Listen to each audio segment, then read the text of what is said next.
कृपया वीडियो को like subscribe कर दें और अपने विचार कमेंट में लिख दें और मित्रों से भी साझा करें। ओम श्री परमात्मने नमः। मित्रों नमस्कार, मैं हरिवंश पांडे आप सभी का गीता सत्संग चैनल पर स्वागत करता हूँ।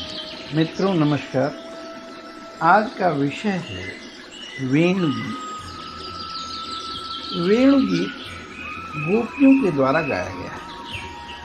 गोपियाँ श्री कृष्ण रूप माधुर्य की आपस में चर्चा करती हैं, उन्हीं का ध्यान भजन करती हैं और उनके रूप माधुर्य में वो सदैव गोता लगाती रहती हैं।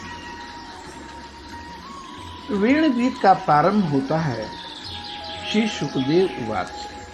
श्री शुक उवाच, एकं सरत स्वच्छ जलम पद्माकर सुगंधिना न्यायविषाद्वायुना वातं स गोपालकोच्युतः। अर्थात, हे परीक्षित, शरद ऋतु के कारण वह वन यानी वह वृंदावन बड़ा सुंदर हो रहा था। जल निर्मल था और जलाशयों में खिले हुए कमलों की सुगंध से सनकर वायु मंद मंद बह रही थी।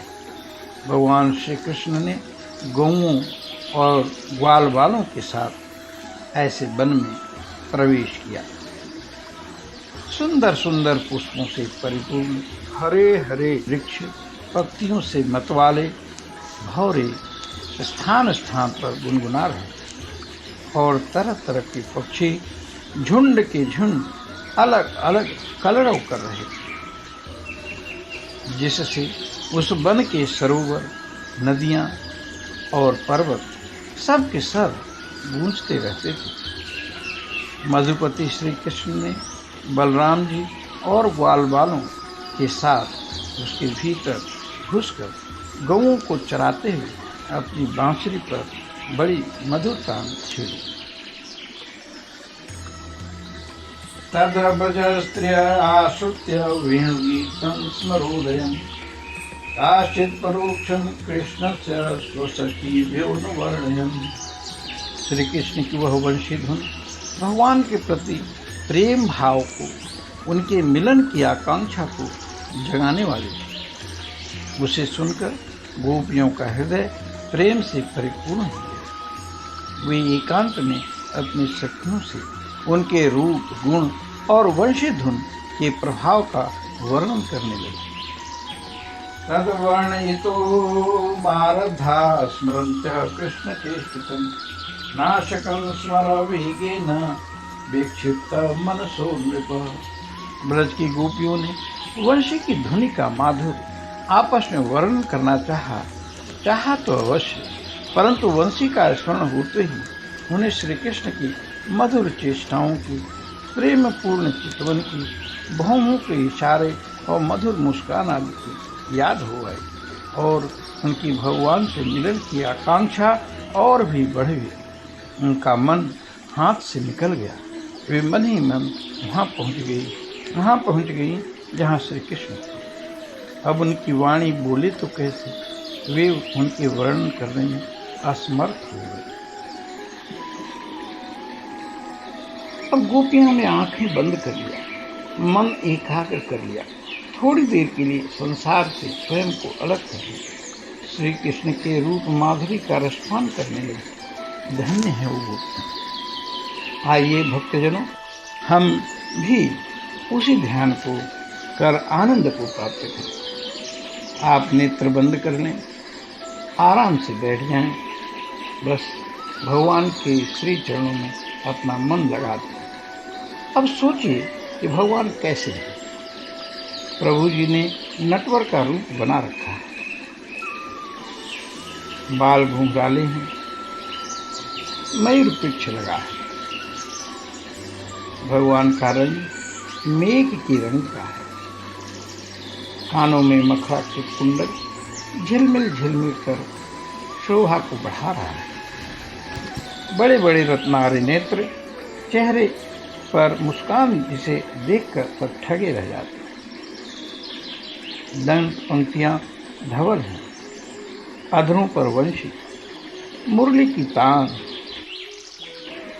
जिसमें क्लीन का शब्द निकल रहा है, आकर्षण का मंत्र, सारी प्रकृति खिंची चली आ रही है प्रभु के पास। प्रभु का वृखा विस्कंद है, शंखाकार गला है, गले में बनमाला, वैजयंती की माला, सुगंध विच्छेद रही है। पीतांबर शरीर पर पड़ा है, कमर में करधनी, बाजुओं में बाजूबंद, कलाइयों में कंकण शोभित है। कमर के नीचे पीतांबर की धोती क्या शोभा दे रही है। पद कमल कमल से भी कोमल है।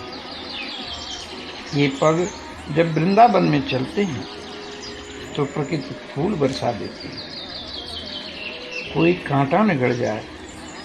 गोप बालकों से घिरे प्रभु की शोभा कोई वर्णन नहीं कर सकता, यहाँ तक कि शेष भी नहीं वर्णन कर सकते। गाय घास चरना छोड़ एक टक नैनों से रूप माधुरी का पान कर रहे हैं। बछड़े माँ का दूध पीना ही भूल गए। पक्षी डाल पर बैठे अपने नेत्रों को सफल कर रहे हैं, उड़ना ही भूल गए। ग्वाल बाल कलेवा करना छोड़ प्रभु के पार्षद की तरह सिर्फ दर्शन ही कर रहे हैं। दर्शन ही कर। हवा भी शांत हो गई, मानो उसे भी तो दर्शन करना है। और यमुना का जल प्रवाह रुक सा गया है। यमुना जी भी जड़वत दर्शन करते हैं। अब सारी जड़ प्रकृति पशु पक्षी की ये हाल हो तो मनुष्य की कौन कहे। भगवान कैसे हैं?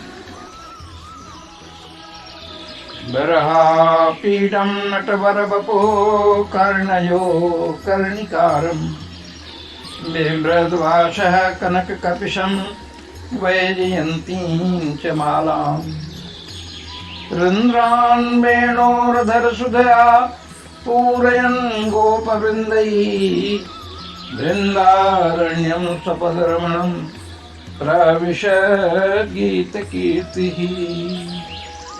श्री कृष्ण ग्वाल वालों के साथ वृंदावन में प्रवेश कर रहे हैं। उनके सिर पर मयूर पुच्छ है, कानों में कनेर के पीले पीले पुष्प, शरीर पर सुनहला पीतांबर और गले में 5 प्रकार के सुगंधित पुष्पों की बनी वैजयंती माला है। रंगमंच पर अभिनय करते हुए श्रेष्ठ नाटक सा क्या ही सुंदर वेश है।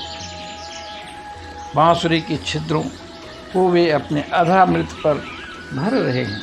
उनके पीछे पीछे ग्वाल बाल उनकी लोक पावन कीर्ति का गान कर रहे हैं। इस प्रकार वैकुंठ से भी श्रेष्ठ वह वृंदावन धाम उनके चरण चिन्हों से और भी रमणीय बन गया। इति वेणुरमं राजन् सर्वभूत मनोहरं श्रुत्वा व्रजस्य सर्वा वर्ण्यन्तो धीरे धीरे। हे परीक्षित, यह वंशी ध्वनि जड़ चेतन समस्त भूतों का मन चुरा लेती है। गोपियों ने उसे सुना और सुनकर उसका वर्णन करने लगी।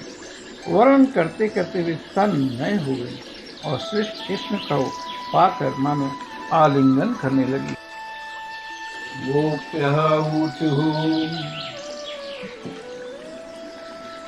अक्षण्मतां फलमिदं न परं विदामः सख्य पशु ननु विवेशयतोर्वयस्यैः वक्त्रं व्रजेश सुतयोरनुवेणुजुष्टं यैर्वाग्निपीतमनुराक्तकटाक्षमोक्षम्। गोपियां आपस में बातचीत कर रही हैं। अरे सखी, हमने तो आँख वालों के जीवन की और उनकी आँखों की बस यही इतनी ही सफलता समझी है, और तो हमें कुछ मालूम ही नहीं है वो कौन सा लाभ है? वो यही है कि जब श्याम सुंदर श्री कृष्ण और गौर सुंदर बलराम ग्वाल वालों के साथ गायों को हाँक कर वन में ले जा रहे हों या लौटा कर ब्रज में ला रहे हों, उन्होंने अपने अधरों पर मुरली धर रखी हो और प्रेम भरी तिरछे चितवन से हमारी ओर देख रहे हों, उस समय हम उनके मुख माधुरी का पान करते रहें। च्यूत प्रबाल बरह स्तब कोत्वलाब्ज मालानुप्रेक्त परिधान विचित्र वेशौ मध्ये विरेज तुरलं पशुपाल गोष्ठ्यां रंगे यथा नटवरौ क्वच गायमानौ। अरे सखी, जब वे आम की नई कोपलें, मोरों के पंख, फूलों के गुच्छ, रंग बिरंगे कमल और कुमुद की मालाएं धारण कर लेते हैं, श्री कृष्ण के सांवरे शरीर पर पीतांबर और बलराम के गोरे शरीर पर नीलांबर फहराने लगता है, तब तो उनका वेश बड़ा ही विचित्र बन जाता है। ग्वाल वालों की गोष्ठी में वे दोनों बीचों बीच बैठ जाते हैं और मधुर संगीत की तान छेड़ देते हैं। मेरी प्यारी सखी, उस समय ऐसा जान पड़ता है मानो दो चतुर नट रंगमंच पर अभिनय कर रहे हैं। मैं क्या बताऊं कि उस समय उनकी कितनी शोभा होती है। गोप्य किमाचरदयं कुशलं स्ववेणु दामोदराधर सुधामपि गोपिकानां भुङ्क्ते स्वयं जदवशिष्टरसं हृदिन्यो विश्वस्तुचोऽश्रुमुमुचोस्तरभोजथार्याम्। अरे गोपियों, यह वेणु पुरुष जाति का होने पर भी पूर्व जन्म में न जाने ऐसा कौन सा साधन भजन कर चुका है कि हम गोपियों की अपनी संपत्ति दामोदर के अधरों की सुधा स्वयं ही इस प्रकार पिए जा रहा है कि हम लोगों के लिए थोड़ा सा भी रस शेष नहीं रहेगा। इस वेणु को अपने रस से सींचने वाले हृदयनियाँ आज कमलों के मिस रोमांचित हो रही हैं और अपने वंश में भगवत प्रेमी संतानों को देख कर श्रेष्ठ पुरुषों के समान वृक्ष भी इसके साथ अपना संबंध जोड़कर आँखों से आनंद के अश्रु गिरा रहे। वृंदावनं सखी भुवो वितनोतु कीर्तिं जलदेवकी सुतपदाम्बुजलभ्यलक्ष्मी गोविंद वेणुमनुमत्त मयूर नित्यं प्रेक्षादृशान् परतान् समस्त सत्वं धन्योऽस्म मूढमतयोऽपि हिरण्ययिता जानन्दनन्दनमुपात विचित्रवेशम् आकर्णवेणुरणितं सह कृष्णसारा पूजां दधु विरचितां प्रणयावलोकैः। अरे सखी, यह वृंदावन वैकुंठ लोक तक पृथ्वी की कीर्ति का विस्तार कर रहा है, क्योंकि यशोदानंदन श्री कृष्ण के चरण कमलों के चिन्हों में यह चिन्हित हो रहा है। सखी, जब श्री कृष्ण अपनी मुनिजन मोहिनी मुरली बजाते हैं तब वो मोर मतवाले होकर उसकी ताल पर नाचने लगते हैं। यह देखकर पर्वत की चोटियों पर विचरने वाले सभी पशु पक्षी चुपचाप शांत होकर खड़े रह जाते हैं। अरे सखी, जब प्राण वल्लभ श्री कृष्ण विचित्र वेश धारण करके बांसुरी बजाते हैं तब मूढ़ बुद्धि वाली ये हरणियाँ भी वंशी की तान सुनकर अपने पति कृष्ण सार मृगों के साथ नंद नंदन के पास चली आती हैं और अपनी प्रेम भरी बड़ी बड़ी आँखों से उन्हें निरखने लगती हैं। निरखती क्या हैं? अपने कमल के समान बड़ी बड़ी आँखें श्री कृष्ण के चरणों पर निछावर कर देती हैं और श्री कृष्ण की प्रेम भरी चितवन के द्वारा किया हुआ अपना सत्कार स्वीकार करती हैं। वास्तव में उनका जीवन धन्य है। कृष्णं निरीक्ष्य वनितोत्सवरूपशीलं श्रुत्वा च त्यक्तवनितं वेणुविचित्रगीतम् देव्यो विमानगतयः स्मरणन्नसारा भ्रश्यस्तसूर्णकवरा मुमुहु विनिव्यः। अरे सखी, हरिणियों की तो बात ही क्या है। स्वर्ग की देवियां जब युवतियों को आनंदित करने वाले सौंदर्य और शील के खजाने श्री कृष्ण को देखती हैं और बांसुरी पर उनके द्वारा गाया हुआ मधुर संगीत सुनती हैं, तब उनके विचित्र चित्र आलाप सुनकर वे अपने विमान पर सुध बुध खो बैठती हैं। अरे मूर्छित हो जाती हैं। यह कैसे मालूम हुआ सखी? सुनो तो, जब उनके हृदय में श्री कृष्ण मिलने की तीव्र आकांक्षा जग जाती है, तब वे अपना धैर्य खो बैठते हैं और बेहोश हो जाते हैं। उन्हें इस बात का भी पता नहीं चलता कि उनकी चोटियों में गुथे हुए फूल पृथ्वी पर गिर रहे हैं। यहाँ तक कि उन्हें अपनी साड़ी का भी पता नहीं रहता। वह कमर से खिसक कर जमीन पर गिर जाती है। गावश्च कृष्ण मुख निर्गत वेणुगीता पीयूषसमोत्तभित कर्णपुटैतिवञ्चा शावास्नुतस्तनपयः कवलास्मतस्थो गोविन्दमात्मनितृषा शुक्ला स्पृशन्त्यः। अरे सखी, तुम देवियों की बात क्या कर रही हो? अरे इन गौओं को नहीं देखो। जब हमारे कृष्ण प्यारे अपने मुख से बांसुरी का स्वर भरते हैं और गौएं उनका मधुर संगीत सुनती हैं, तभी अपने दोनों कानों को संभाल लेती हैं, खड़े कर लेती हैं, मानो उनसे वो अमृत पी रही है। इस प्रकार उस संगीत का रस लेने लगती हैं। ऐसा क्यों होता है सखी? अपने नेत्रों के द्वार से श्याम सुंदर को हृदय में ले जाकर वे उन्हें वहीं विराजमान कर देती हैं और मन ही मन उनका आलिंगन करती हैं। देखती नहीं हो, उनके नेत्रों से आनंद के आंसू छलकने लगते और उनके बछड़ों की तो दशा ही निराली हो जाती है।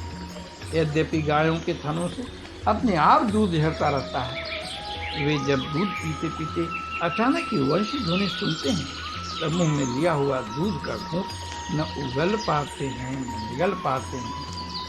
उनके हृदय में भी होता है भगवान का संस्पर्श, नेत्रों में छलकते होते हैं आनंद के आंसू, ये ज्यों के त्यों खिटके रह जाते हैं। प्रायो बतांग विहगा मुनयो वनेष्मिन् कृष्णे कृतं तदुदितं कलवेणुगीतम् आरुह्य जे द्रुमभुजान् रुचिरप्रवालान् शृण्वन्त्यमीलितदिशो विगताम्यवाचः। अरे सखी, गौएं और बछड़े तो हमारे घर की वस्तु हैं, उनकी बात तो जाने ही दो। वृंदावन के पक्षियों को तुम नहीं देखती हो, उन्हें पक्षी कहना ही भूल है।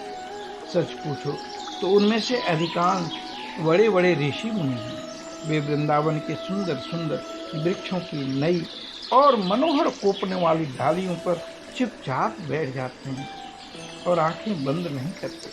निर्निमेष नयनों से श्री कृष्ण की रूप माधुरी तथा प्यार भरी चितवन देख देख कर वे निहाल होते जाते हैं तथा कानों से अन्य सब प्रकार के शब्दों को छोड़कर वे केवल उन्हीं की मोहिनी वाणी और वंशी का त्रिभुवन मोहन संगीत सुनते रहते हैं। मेरी प्यारी सखी, इनका जीवन कितना धन्य है।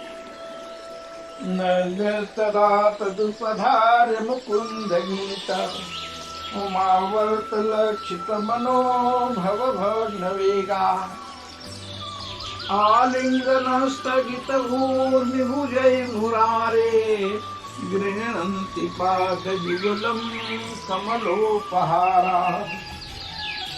अरे सखी, देवता गौओं और पक्षियों की बात क्यों करती हो? वे तो चेतन हैं।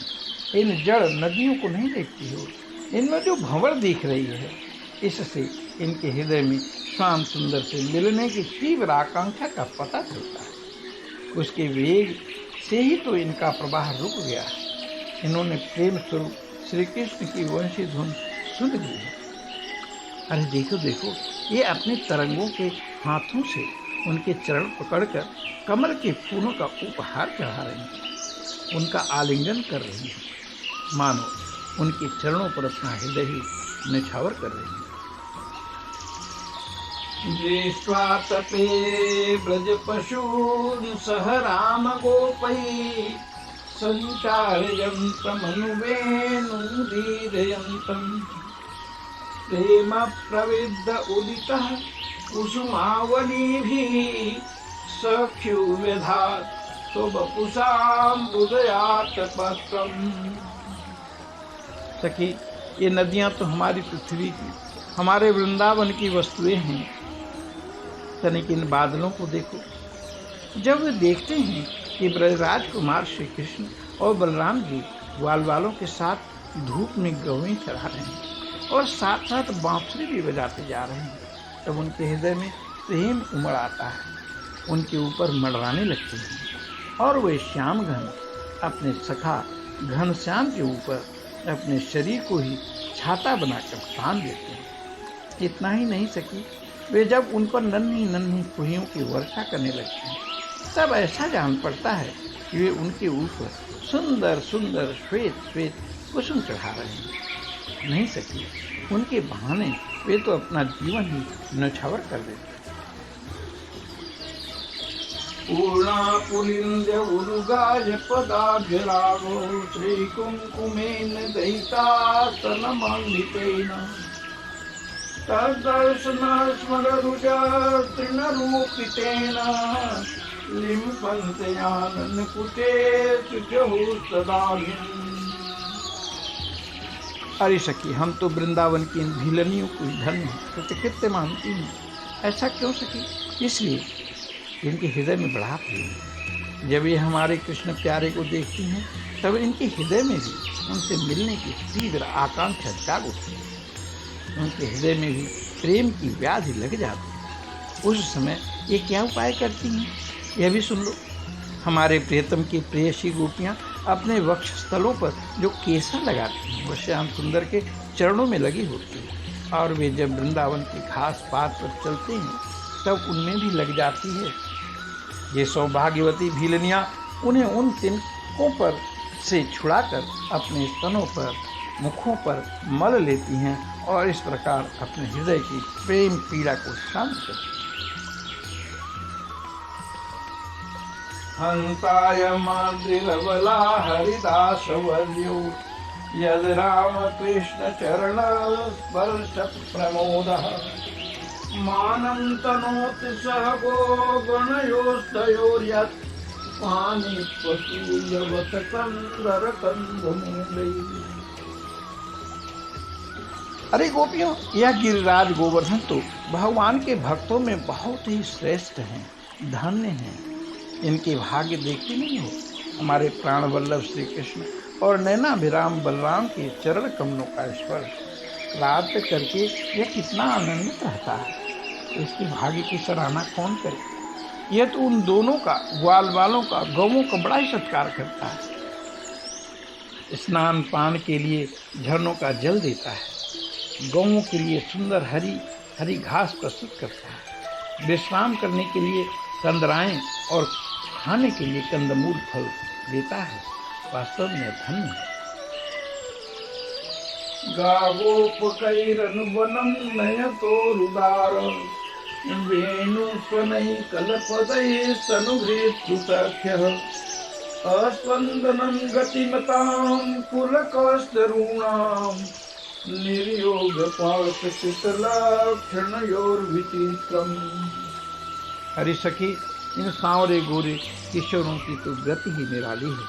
जब वे सिर पर नोना लपेटकर, कंधों पर फंदा पकड़कर गायों को एक वन से दूसरे वन में हाँक कर ले जाते हैं और साथ में ग्वाल राग भी होते हैं और मधुर मधुर संगीत गाते हुए बांसुरी की तान छेड़ते हैं, उस समय मनुष्य की तो बात ही क्या, अनिल शरीरधारियों में भी चलने वाली चेतन पशु पक्षी और जड़ नदी आदि तो स्थिर हो जाती है तथा अचल वृक्षों को भी रोमांच हुआता है। जादू भरी वंशिका और क्या चमत्कार सुने। परीक्षित, वृंदावन विहारी श्री कृष्ण की ऐसी ऐसी एक नहीं अनेक लीलाएं हैं। गोपियाँ प्रतिदिन आपस में उनका वर्णन करती और तन्मय हो जाती। भगवान की लीलाएं उनके हृदय स्फुरित होने लगती। एवं विधा भगवतो या वृंदावनचारिणः वर्णयन्तो मिथो गोप्यः क्रीडास्तनमयतां यदुः। मेरे मित्रों, आप लोग भी भगवान के इस वेणु गीत को सुनकर अपने हृदय में आनंदित होइए। ओम नमो भगवते वासुदेवाय। ओम नमो भगवते वासुदेवाय। ओम नमो भगवते वासुदेवाय। श्री कृष्णार्पितम।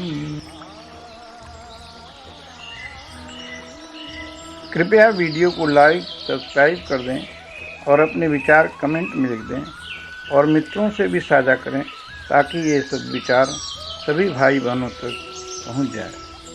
नमस्कार।